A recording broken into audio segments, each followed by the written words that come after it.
And a very good Wednesday afternoon to all. This is Steve with On the Ring Apron. You can see my name right here. Yeah, I'm going to get this camera down at some point. But thank you so much for joining us for our Crown Jewel special coming up at 1 o'clock Eastern. 10 in the morning if you're out on the West Coast, 8 a.m. if you're in Hawaii. So rise and shine and buenos dias. But ultimately, we've been. Thank you, John, for the likes. We are unfortunately all a bit under the weather this week between long, hectic work schedules as well as everything else. We are running into a bit of difficulty in terms of trying to find time to really do anything because we're all moving in slow motion right now. So this is going to be a very, very quick episode. I know you guys are used to seeing us, for 45 minutes, an hour. Of course, Key and Alyssa send their loving regards, but unfortunately just the timing's just not there. We're going to do our best to try to, get back to it once we're able to, able to get our schedule a little more intact here, but unfortunately it's just not that simple. You're only going to have me today, and I am going to, as I said, keep this relatively brief. So we're just going to go through, hit the matches real quick. The first thing I want to do, first of all, is, of course, you see the scoreboard directly above me. I still have the lead after Halloween Havoc last week. Ended up everybody across the board got 3 except for Kia, who got 4. The only miss she had was Kalani Jordan. Everyone missed that. And for those of you who are joining us for the very first time or watching, it is possible for you to be part of the OTRAs and be able to put in your official votes for who you think is going to win the 7 matches that are on Crown Jewel's card. We have a community page. We're on all social medias. You can see it over here in this corner. But you can see the main one we're talking about here is on YouTube.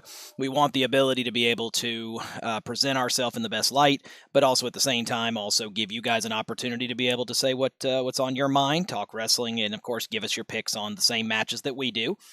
So go over to the community page, make your vote known. Some of them are relatively close, other of them are blowouts. It does happen, but the match, the OTRA's decision officially becomes on the books and locked in once the bell rings for that particular match. Of course, the show is mine, Kia, and Alyssa's official picks. So for anybody that's watching, live, be sure to, encourage you to, share this live, invite your friends, anybody who likes to talk wrestling, even if they can't see it today, let them know who we are.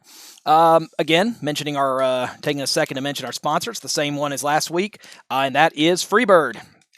We were able to show the razor and the different things, but they're the ones who have the head shaving razor. If with me, things I've been having to deal with as of late. But ultimately, these are the head cleansing wipes.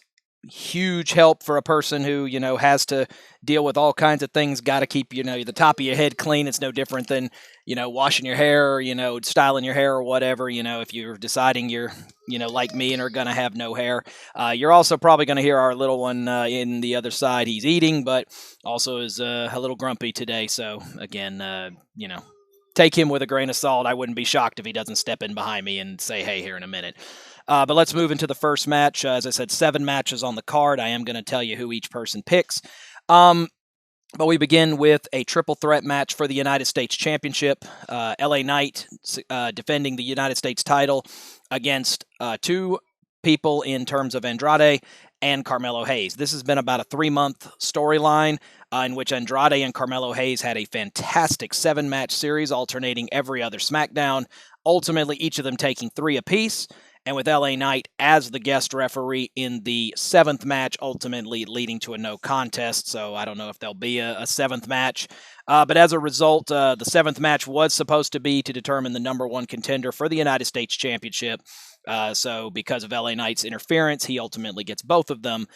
He has successfully defended the U.S. title against both of these men in singles matches in the coming last few weeks. So it'll be curious to see where things end up here.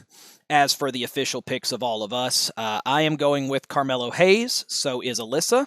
Kia is going with LA Knight retaining over both Andrade and Carmelo Hayes. I think that Carmelo has had his opportunity to be able to build up, sporting the NXT shirt. And hey, if Melo and Kalani are going to be together, somebody's got to hold gold. And, I love the fact that they gave Kalani 3 matches at Halloween Havoc, unfortunately coming up just a hair short against Fatal Influence. But she ultimately, proved why she's the best at what she does. And, still the first of many successes for her along the way. But as I said, I feel that Carmelo Hayes is due to have his first big break. I don't know if this will be a long title reign for him, but I just feel like, the LA Knight push has kind of run its course. He got his singles championship and his big win. So I think now it's finally time to go ahead and take that championship off of him. And I feel like in a way that also doesn't necessarily hurt what remaining face push he has left, especially if it ends up being that Carmelo can pin Andrade or, vice versa if Andrade pins Carmelo, to ultimately allow Knight to lose the championship without having to be pinned or submitted. That's our first one. Let me drop these back down here. Do have to do all of these manually, unfortunately. Technology. Match 2 is one that's been boiling up and definitely a heated rivalry of sorts, as Seth Freakin Rollins, returning from a 3-month stint on the shelf at the hands of Big Bronson Reed, will now finally get his rematch again and his shot at revenge. Ultimately, Bronson Reed, trying to quote-unquote make a name for himself, laid out Seth Rollins with 3 tsunamis, putting him on the shelf for several months. Ultimately, Seth Rollins came back and cost Bronson Reed the main event match against Braun Strowman a few weeks ago, and they really haven't stopped fighting since. Seth, of course, the name of all names on Monday Night Raw. Bronson Reed obviously wanting to set himself up as the new big monster and the new big man on the Monday Night roster, so he has an opportunity to be able to present himself by defeating Seth Rollins now in a legitimate one-on-one match instead of just in a backstage or a ringside attack.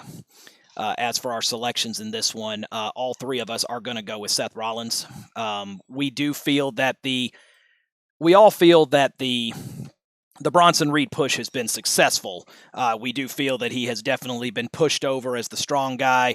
I really do feel like, he's on the brink of potentially winning a championship. You're maybe eyeballing, the Intercontinental Championship, maybe him and Braun Breaker having a match here pretty soon, or do you possibly push him even as high as maybe a challenger against Gunther down the line? This match was actually supposed to happen at Elimination Chamber earlier this year, but Bronson Reed not taking the match due to the birth of his first child, so he ended up going back to home so that way he could be able to be there for the birth of his child. And as a father of 2 myself, there's nothing but mad respect there. Seth, of course, a father himself, so both of them understand what that means. And I really do feel like it's going to be one where I think, as he has done many, many times before, Seth will find a way, especially in Saudi Arabia, to slay the next monster in his path, this time being Big Bronson Reed. It's going to be a good one, and I still feel like this has all the makings of one where Seth may win, but Bronson may be the one walking out up the stage and the ramp when it's all said and done. Moving to match 3 on our card. Again, 7 matches on the card. For those just joining us, first of all, where were you? You were late. But also make sure you see our picks, but then also go to our YouTube community page. All the information's over here on this side. But, we're on all social medias. We're on X. We're on TikTok. We do cameos, relatively, cheap, but also, a lot of fun things that we can talk about. So we definitely want the opportunity to be able to hear from you. So go to the community page, send us messages, put in your votes. We're on all social medias. So definitely take the time to talk with us.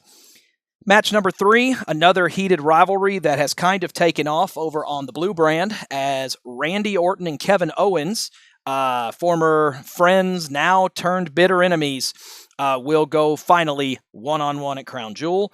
The 2 of them over the last year plus have been assisting Cody Rhodes in his battles with the Bloodline.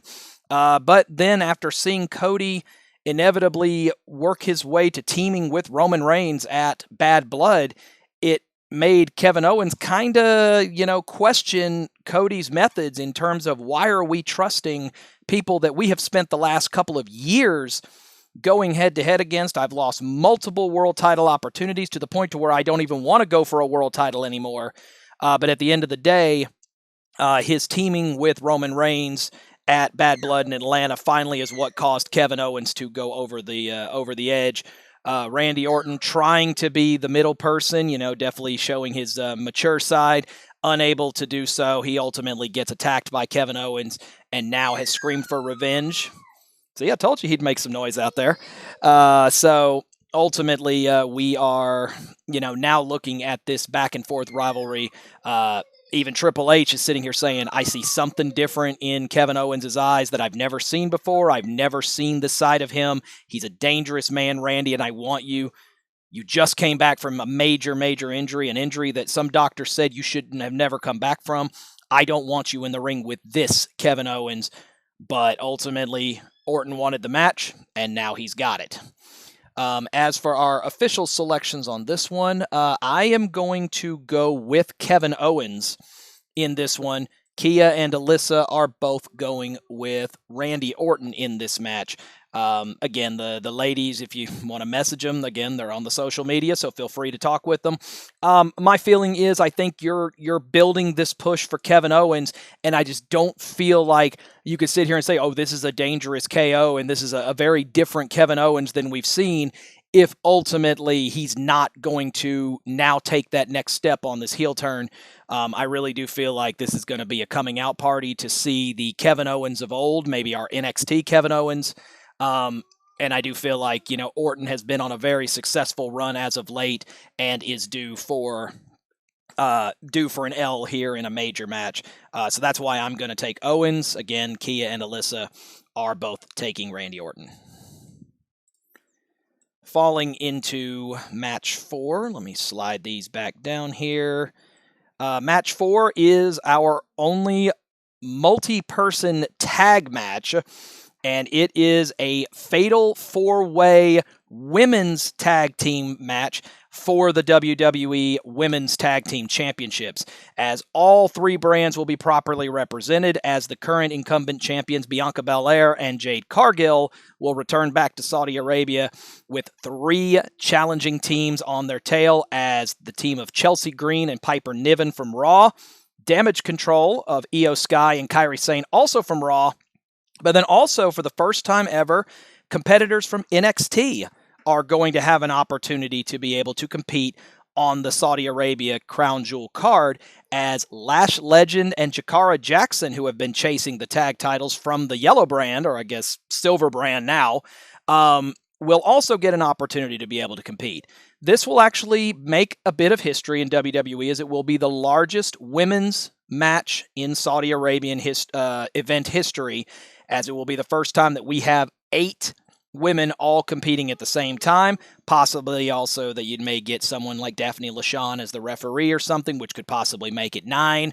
And the expectation is that it'll be Lillian Garcia going to Saudi Arabia for this particular event, which would, or either that or Alicia Taylor. Either way, it will be another female presence there. So definitely a bit of history here, as it's only been, we're only a couple of years removed from ultimately, women not even being allowed to be out on the, out in the ringside area, and now here they are having full-blown matches. So, of course, under the Fatal 4-Way rules, 1 person legal per team. First pinfall or submission takes the championship, regardless of whether Bianca and Jade are involved in the decision or not. This has all the makings of a title change, but Bianca and Jade have been able to overcome the odds before. We are looking at 3 teams that have been tag team champions before, Jakara and Lash being the only ones that have not.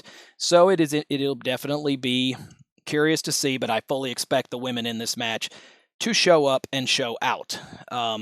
As for our selections in this particular one, all 3 of us are going with Lash and Jakara Jackson.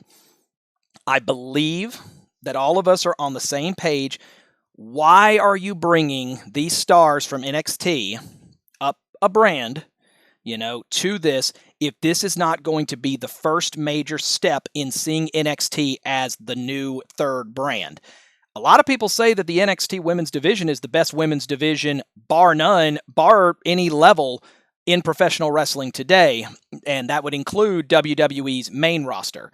Obviously, there are 6 women in this match who would have a very large reasoning as to why they would do things, but when you're seeing Chelsea, Piper, Damage Control, Bianca, Jade, we saw Liv Morgan, Raquel Rodriguez, Rhea Ripley, all showing up on NXT, it tells you that there is a want there for that to be viewed as now an equal brand versus developmental, and the first step to doing that is going to be introducing NXT individuals into matches that involve SmackDown or Raw-based championships. Of course, the WWE Women's Tag Team titles, the only championship that is multi-branded at this time, in which case any brand can hold that championship. And the one thing that's been noted is ever since they unified the titles, the NXT brand has never held these championships. We think that changes here. It has all the makings of a very historical moment in Saudi Arabia. We're all taking Jakara and Lash from NXT, representing our silver brand. Go get them, girls. They're gonna win the tag team titles. Our 5th of 7 matches is one that just got announced on WWE officially yesterday, as the reunification of the Usos and them showing up on SmackDown is this upcoming Friday is going to lead to an unprecedented 6-man tag team match between Bloodline versus Bloodline, as Roman Reigns and the Usos, for the first time in a year and a half, will go back together on the same team to take on Bloodline 2.0, Solo Sikoa, and it's believed that it's going to be the Tongans that will be involved in this tag match, but fully expect Jacob to also be there as well. I mean, we all knew this was coming. You know, as soon as Roman showed back up at SummerSlam, we knew that this was going to be something that was going to come to a head at some stage. It's now here. But we do have to see, is Roman going to so quickly be ready to say he's sorry for the choices he's made all these years that ultimately led to both of the Usos inevitably turning on Roman at each of their respective times. Jay was able to successfully go to Monday Night Raw for close to a year and just recently won the Intercontinental Championship, only for Solo's crew to come in and cost him that championship about a week ago. Now, of course, Jay brought the receipt on SmackDown 4 days later and cost the Tongans their WWE Tag Team Championships to the Motor City Machine Guns. So now there is no gold between any of these particular brands, and it will be curious to see which particular group. As you can see, we're talking about Roman Reigns, and you can see he's getting excited over there. He's got the ones up and everything. But it is curious to see if this, of course, we expect this to be the first of many, many clashes. War Games probably coming up, who would be Roman's team's 4th. If they need a 4th, are they going to go to 5? So it'll definitely be interesting to see where this pans out. As for our official picks, this should not come as a shock to anyone. We are all taking Team OG Bloodline, Roman and the Usos, to win this match. Now, we are taking this on the hope that they are all going to be able to get along. Jay basically has already made it clear, look, the only reason I'm back is because they cost me my championship. They cost me my moment. Now I got to go get my lick back. Jimmy is wanting all of this to work, and they're supposed to have this lay down to try to squash the beef with Roman. The question is, are they going to be able to do it? We know that Solo's group is unified. And obviously, you know, there's been some discussion about can they unify the Bloodline under Solo Sikoa. But obviously, we've got 3 people over here, at least, that are saying no. We also would be curious to see how much of a role potentially Sami Zayn plays in this, as Sami was told specifically by Jimmy and Jay, you're not family, you can't understand, despite being always known as the honorary Us for such a long time. And then he was seen talking to Solo Sikoa after the end of Raw. But we're all taking Team OG, at least with the information we have available right now.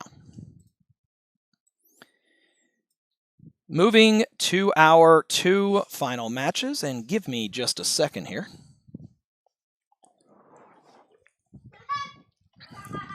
Sorry, Barg's Root Beer is not the sponsor of this episode, but you get to see it anyway, so free advertising. Coke. But moving to our final two matches, these are the Survivor Series-esque type of matches that are being brought back to the Crown Jewel live event every November. In this particular year, for the first time ever, we are going to crown what they are going to define as the Crown Jewel champion of each respective year, as every year the world champions on both the men's and women's side will go at each other one-on-one in a match that must have a definitive winner. Neither title is on the line, but the winner of that match will be crowned the year's Crown Jewel champion, a title that will not be defended at any other time, and they will have an opportunity to, that stage, be basically viewed as the top women's wrestler for that particular year.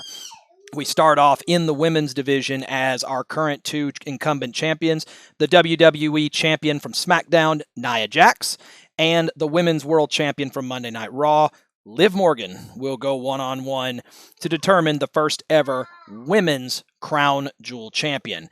Now, obviously, each of these particular sides have had their issues. Nia Jax and her rivalries with Naomi, Bayley, and also trying to deal with Tiffany Stratton, who still holds Money in the Bank.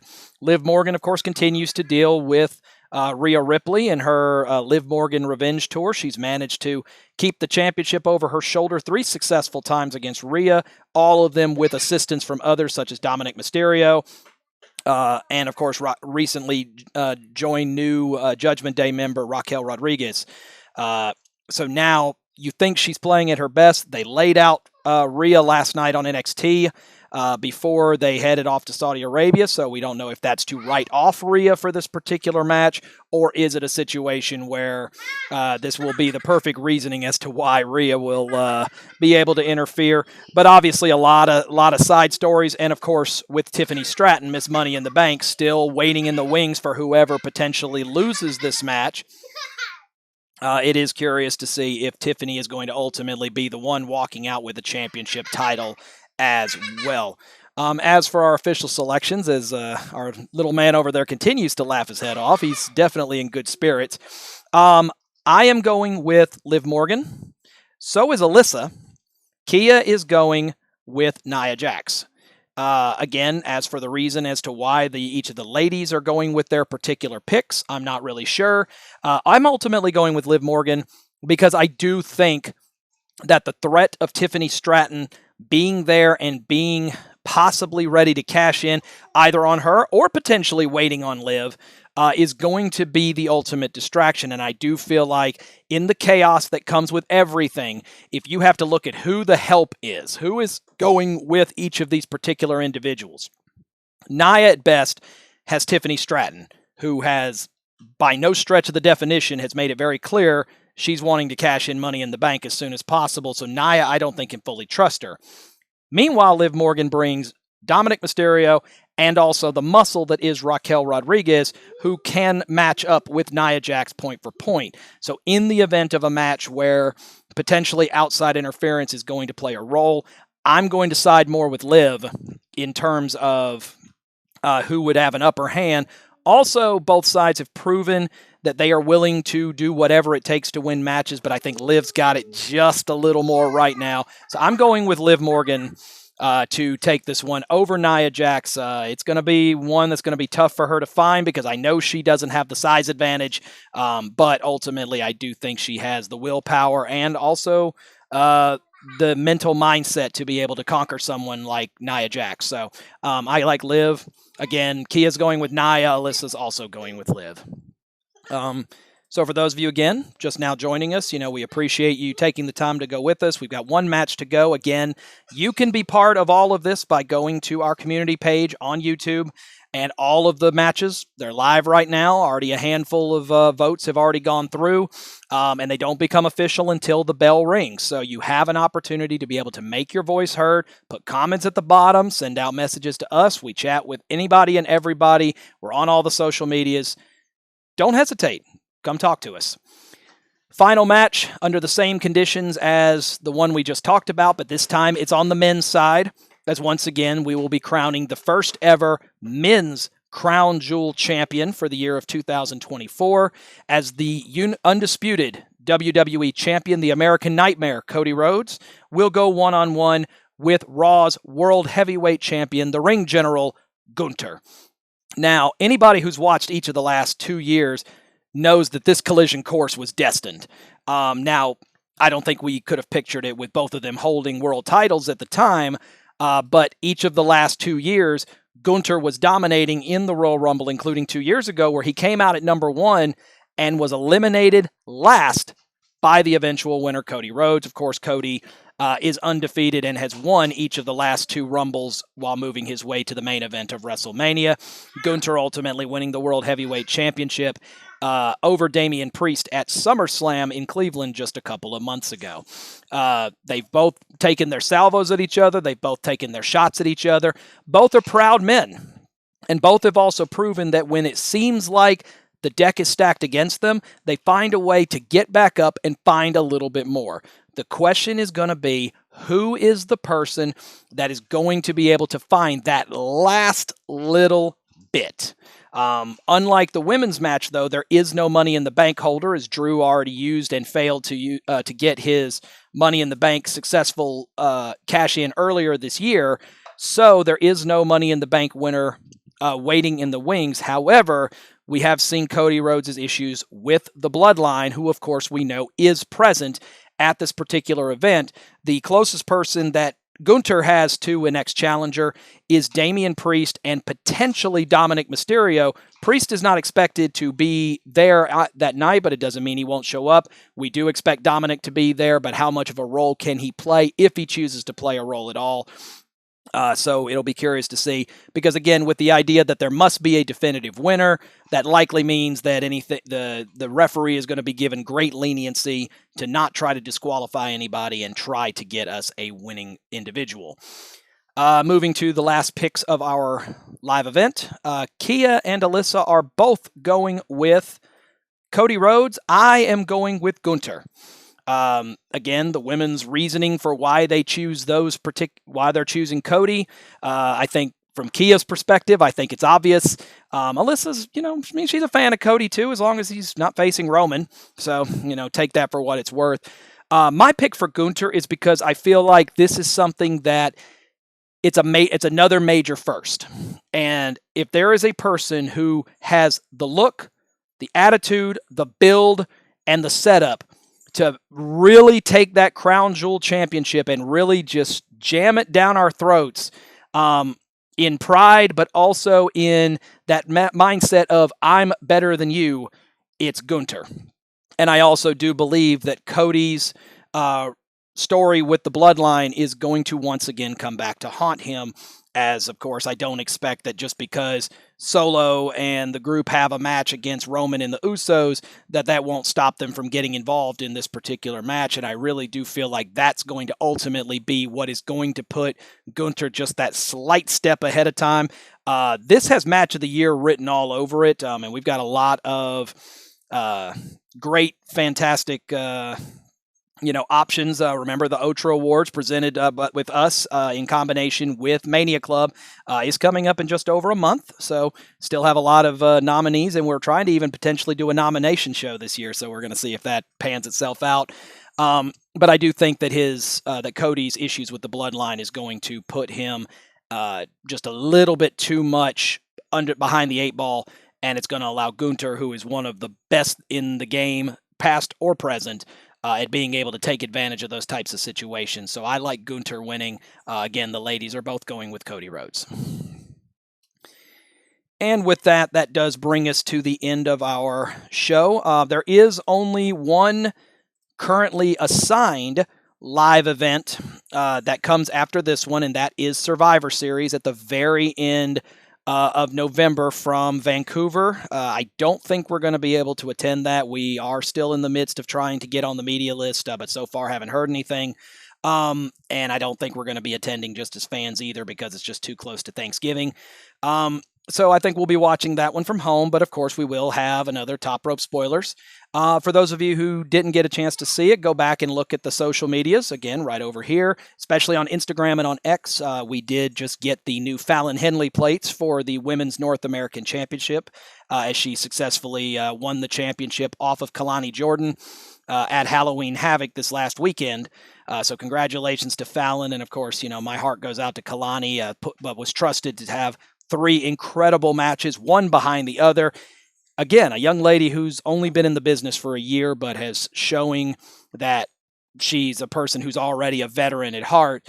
And you see the success is blooming and her confidence is building as well, as immediately she's thrust into a storyline where she gets to work with Zarya, Julia, Stephanie Vacher, and now the new NXT signee, Jordan Grace, in a 10-woman tag match at 2300 this next Wednesday. So definitely something to look forward to. I might throw something together to kind of talk about that one because, of course, the infamous ECW arena, add in, the history of, what 2300 has meant to the wrestling promotion and, of course, to WWE and ECW, the returns of Bubba Dudley, the return of RVD in a match that's going to involve a couple of big names, Javon Evans and Wesley, to start things off. So it'll definitely be curious to see what RVD is going to do, and also potentially what other ECW legends might potentially show their face at this particular event. But I expect it to be a lot of fun, and also a chance for NXT to go back to its roots and go back to Wednesdays and see if maybe that's something that's just a one-off or will it stick.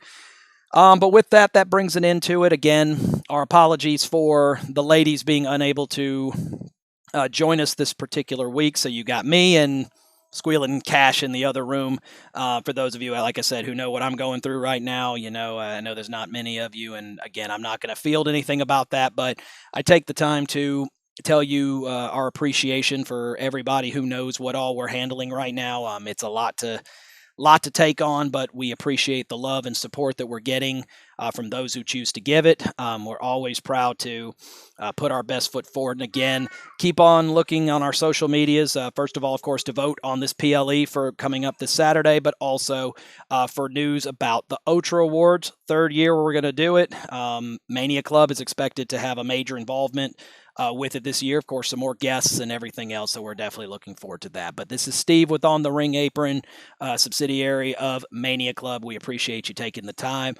This will be uploaded on YouTube, so if you're watching it there, then hey, it's already there. But everyone, if you guys go, if you do celebrate Halloween or All Hallows Eve, whatever All Hallows Day, take care of yourself while you're out there. Be safe. Make sure that, if you got little ones that, you're taking care of them and making sure that they're not getting themselves into any situations. And we look forward to watching Crown Jewel this upcoming Saturday with all the rest of you. So let's see how we do. Anyway, catch you next time.